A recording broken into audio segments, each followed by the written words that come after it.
with me today I have Aaron Morris. He's our product manager for the Recap team. We've got Ryan Friends, our development manager for Recap. We've got Michael Riley, our head of QA for the Recap team, and I'm Eric Ritchie from the customer engagement team.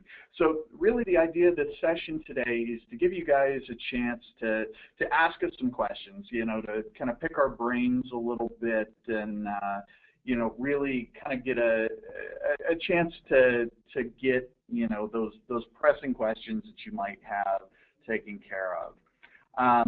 So as always, you know, this is a, you know, GoToWebinar session. So if you have questions, I hope you do, you know, please enter them in your question widget. I am recording this session. We'll be posting this on YouTube after the fact so that other people can go back and rewatch. So, you know, as always, again, you know, our email address is here, recap.community@autodesk.com. You know, always feel free to reach out to us, give us feedback.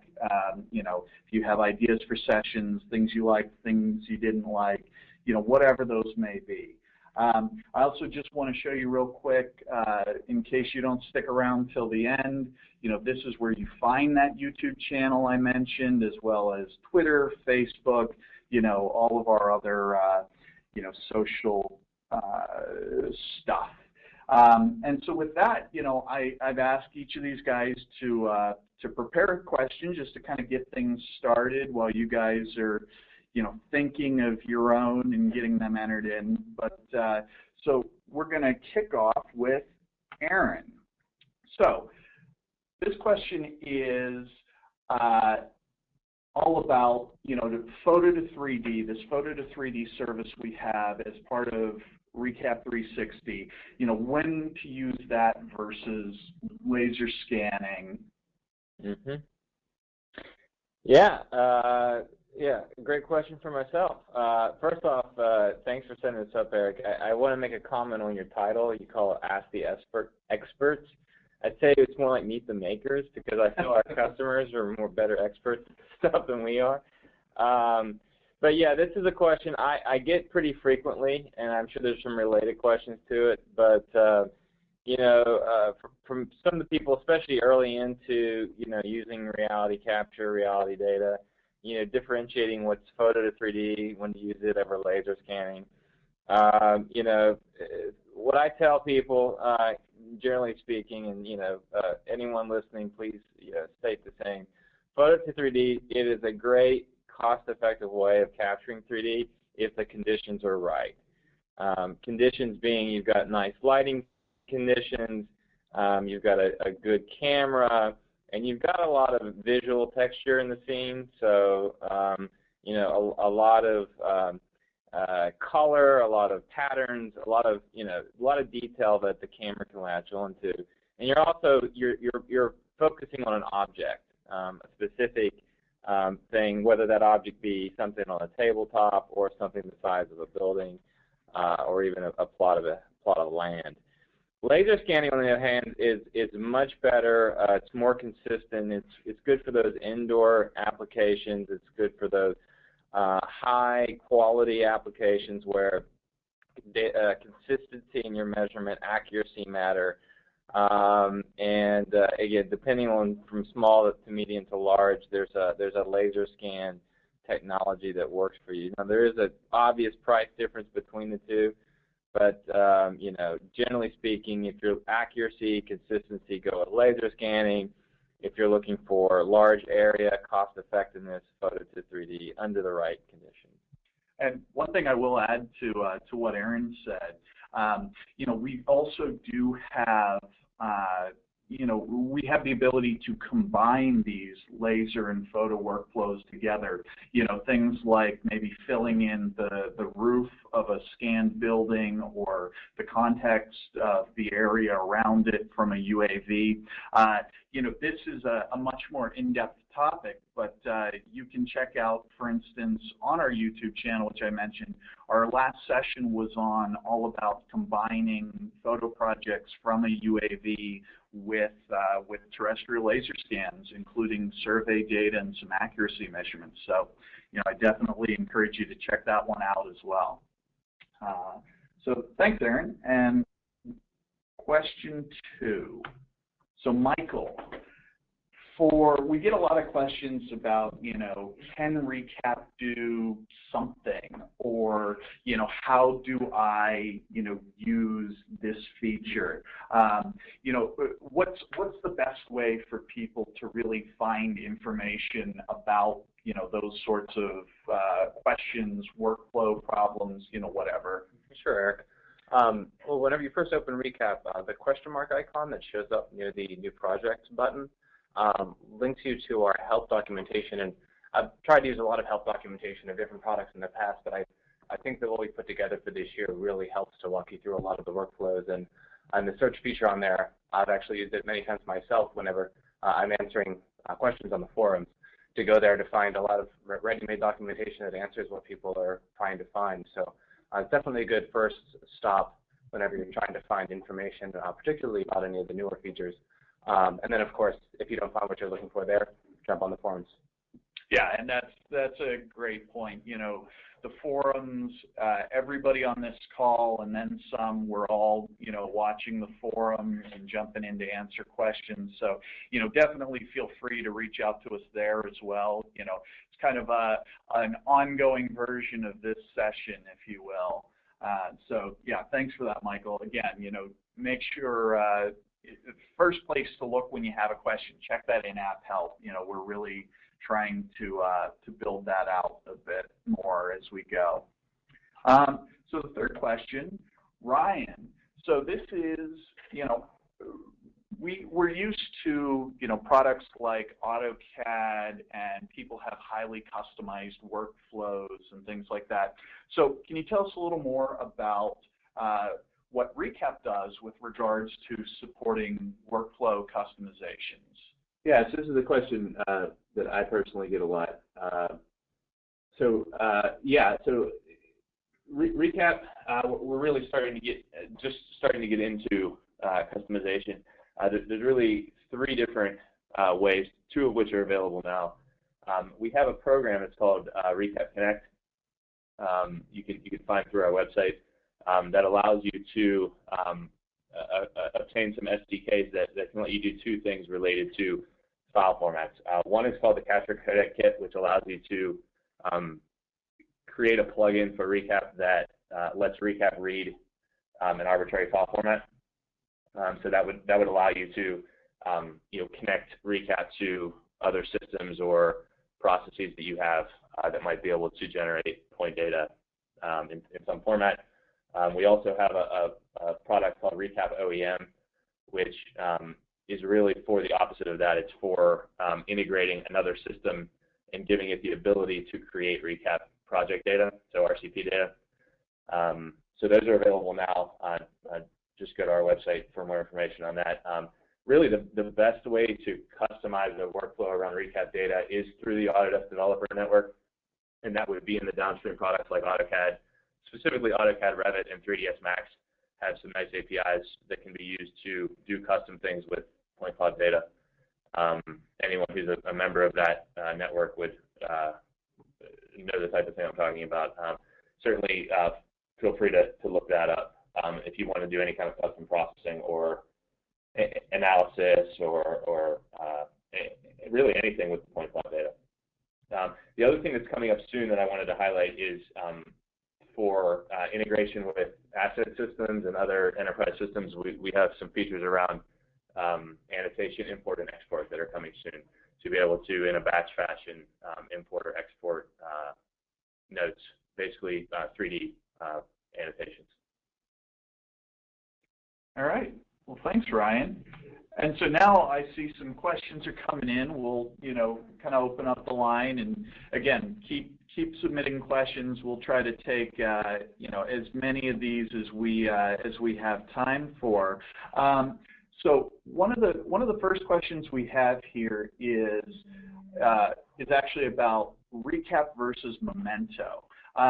So Memento, we're actually not going to spend a lot of time talking about that here, but as kind of a high-level view, Memento is really about a whole workflow regarding meshes. So photo meshes, it uses the same photo to 3D service that's available as a part of Recap 360, but it also gives you a whole suite of tools around actually cleaning up and working with those meshes after they've been created. So, tools to optimize for 3D printing, tools to create fly-throughs, all sorts of stuff. And we're actually going to have a full session in 2 weeks, I believe, on the newest version of Memento, all the latest features. So I'd encourage you guys to check back and look at that, to really dive into Memento. But in kind of a high-level overview, Memento is primarily focused on meshes. Recap is all about the point clouds. So next up, so we have a question about, so Recap 360. This is a subscription, a desktop subscription for Recap 360 and Recap 360 Ultimate. So we have a cloud subscription and a desktop subscription option there. So maybe Aaron, could you tell us a little bit, when somebody buys Recap 360, what entitlements do they get? What comes with that? Yeah, well, I'll say that for the most part, anybody buying Recap 360 or Recap 360 Ultimate, shouldn't have to worry too much about which subscription. Ultimate is a desktop subscription. 360 is a cloud subscription. Both those are just, I think, internal terms. In reality, both of those have desktop and web components. The only real difference between the two is that there is a set of registration features in Ultimate that do the automatic registration, do the 3-click registration, tie-in survey points, tie-in targets. That all workflow is exclusive to Ultimate. But anything else that you can do on 360 and Ultimate is shared between both the desktop and the web. So that includes all the measurement markups, both on the desktop side and on the cloud side, as well as access to the photo to 3D service. Although that service, if you want to do a high quality, what they call an ultra job, you have to pay initial cloud credits for. But by and large, most people really won't see or even know that the differences between those. I think the one point where you might see something is Ultimate, the desktop subscription. You'll get license key, product key, and whereas in the cloud subscription, it goes off your user ID. So your entitlements go through that instead of having to enter a key. And just to add to that, we also do have Recap, which is available as a free product, comes with, ships with all the suites, and that's actually a separate level. That's different than Recap 360. Recap itself is completely free. You just don't have access to those additional, registration, advanced measurement, and markup sort of capabilities. So, all right. Well, thank you, Aaron.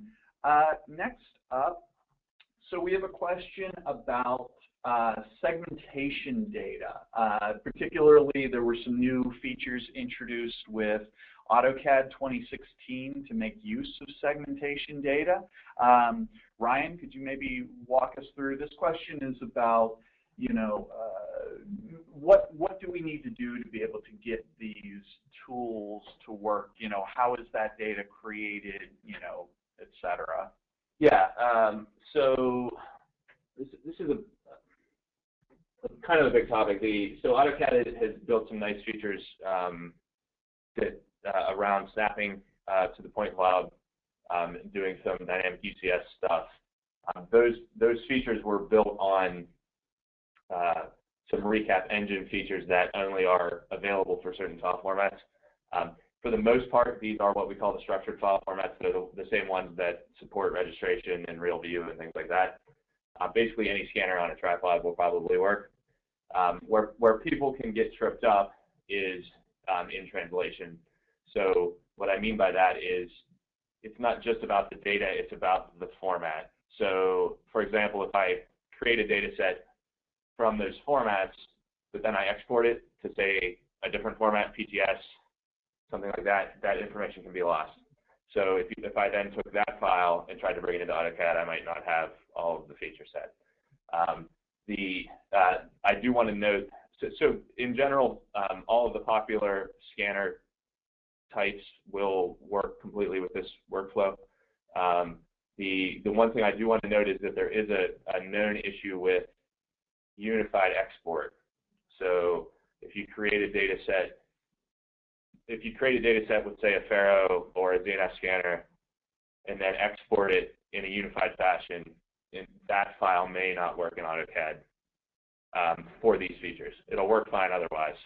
That issue has been found and fixed, so it will be fixed in an upcoming release. And when I say fixed, I mean the export problem, so that same data set could be re-exported and it would then work fine. So that's a known issue. That's probably what the questioner was talking about. So hopefully that answers that question, and stay tuned for that update. It should be coming out in the next couple of weeks. But yeah, in general, those features are really nice in AutoCAD, very workflow enhancing features around dynamic UCS. We're actually working with them, hopefully in the future, that won't have that limitation for those file formats, but that covers, you know, a large majority of users. So for now, it's a pretty nice feature. Good question. All right, thanks, Ryan. So going back to some of the Recap 360 features. So with these, you know, we talk about these advanced, you know, measurements, markups, things like that. The question is about, so it's about what's available on, you know, the web versus the desktop. So which features, you know, are usable on, you know, the Recap 360 versus, you know, on the desktop. Yeah, I'll take a stab at that one. That's a really good question. You know, we try to, I think, replicate as much functionality across the desktop and the web as we can. The reality is, you know, there's only so much data that makes it into the cloud, especially in the larger data sets. So anything that is specific to a point cloud, the point cloud view of the data will be explicitly limited to the desktop. Anything that you're doing in the real views, which are the sort of panoramic, you know, range images, you know, we try to completely replicate. Now, what we're finding is there's some features that are easier to roll out on the desktop and some features that are easier to roll out on the web.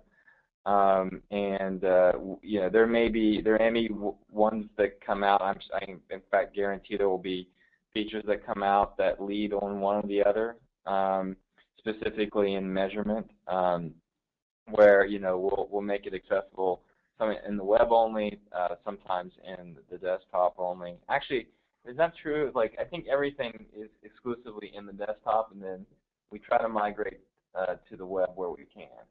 It really just depends on the feature. There's several things that start on web and move to desktop. It really just depends on the kind of nature of the feature. Most of the features around preparing a point cloud editing it, registering it, right. things like If that. you're in the point cloud itself, it's typically desktop. It's more the downstream stuff that starts on the web. The markup, the annotation, the measurement, we try to replicate those as much as possible. I mean, you'll encounter, especially the smarter measurement tools, the snapping, those will surface probably first in the desktop and then get onto the web eventually. But we're trying to set it up such that anything that's done in that view, if you sort of get that project, anybody on the web can see what you've done on the desktop and vice versa. Okay, great. So just to kind of build on that a little bit, we've gotten some questions about support for feature extraction. Of course, everybody wants this. Everybody would love to get all of their objects detected within the scene and everything. Yeah, we are working on it. It's something that basically you'll see more from us in the coming releases, but we certainly haven't forgotten you. We are listening to the requests. It's a tough problem. Well, let me talk to that. Sure. Well, first off, feature extraction, it's a broad category. Depending on who you're talking to, the feature will vary. Generally speaking, we already have some of this. It's just not surfaced in a full extraction. All of our smart measurement tools, snapping to cylinders, snapping to planes. There's already some extraction going on to enable those. We are in the process of surfacing more of these features out. I guarantee, by end of year AU timeframe, you're going to see, some things that are going to, really expedite a certain class of features that are popular with our customers. But it is a hard problem, and we want to make sure that we do it right before it gets out there. So. Again, I guarantee you'll see this, but exactly what, we'll have to wait and see a little bit. Okay. So we have a question about deleting a lot of points. So this question specifically is about the file size doesn't decrease with deletions, and so they're wondering, is there a better way to handle this? If you unify the RCS, that will remove those, but then you lose some of the features like the real views and things like that.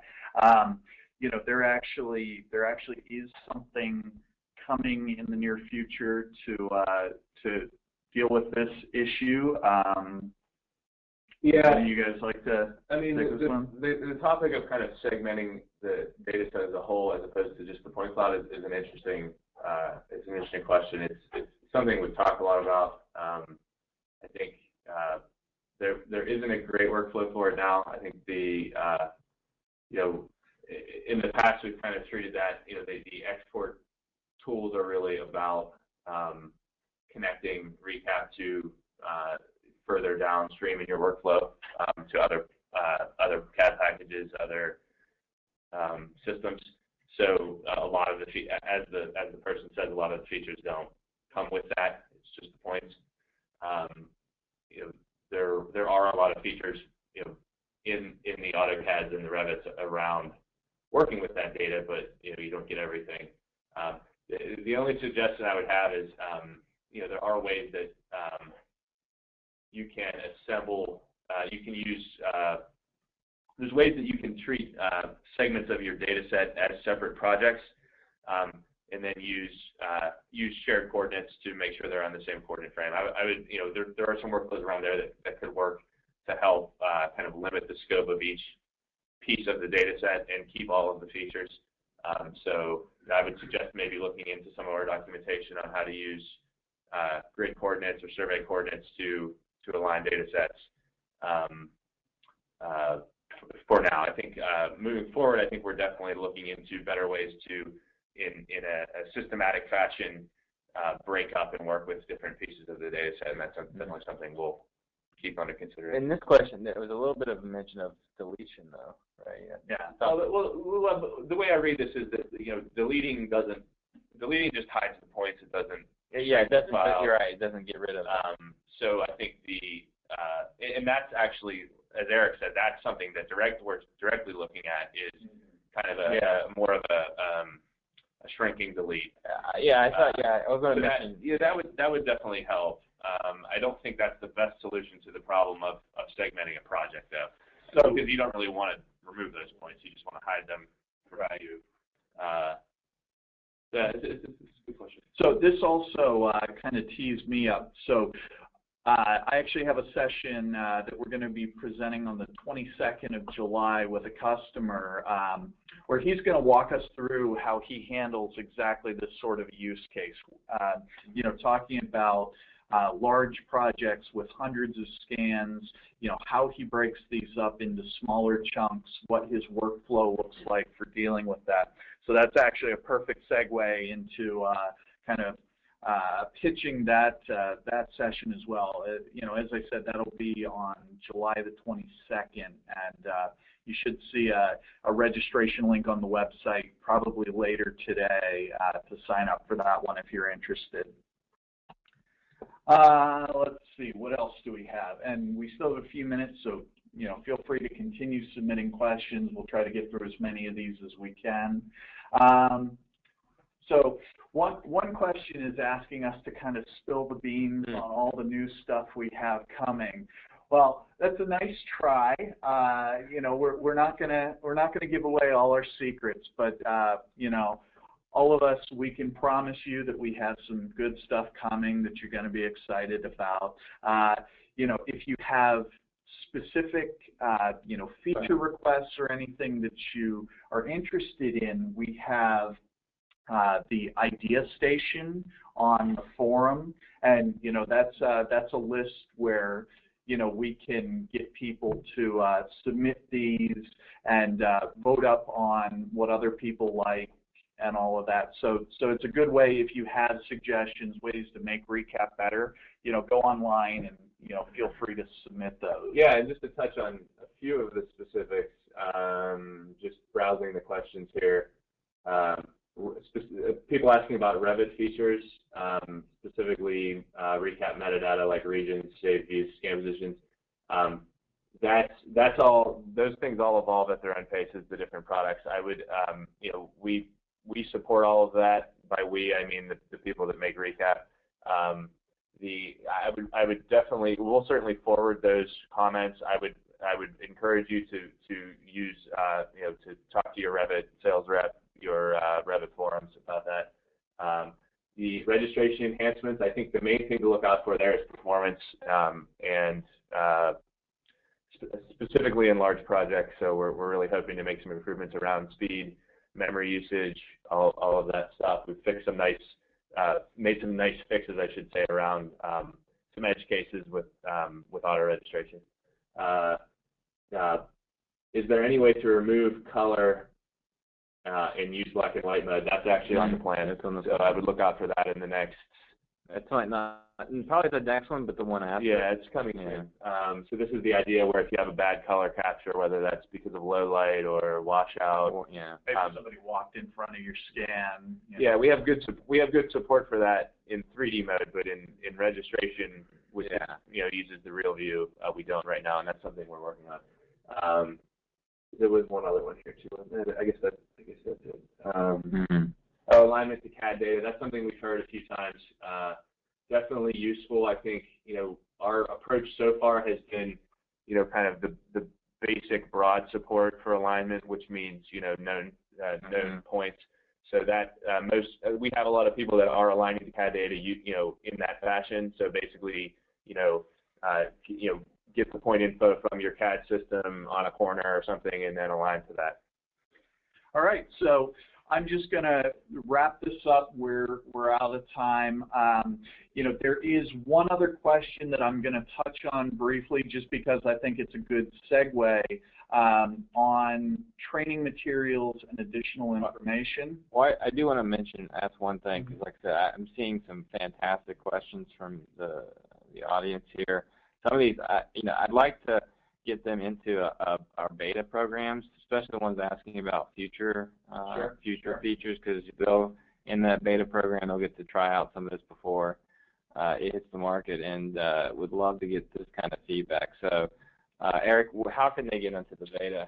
So the best way would be to you see right here on the screen, we have the recap.community at Autodesk. If you reach out to my team through that email address, we can try to see what we can do for you there. As Aaron said, yeah, that's a great opportunity, to take this feedback and really incorporate it back into the development process, and really get a good sense from you guys. I mean, you guys are our customers. You're the ones that matter the most in all of this. So getting that feedback back into the process is, super important. So feel free to reach out to us there. And just to finish what I was saying about, additional,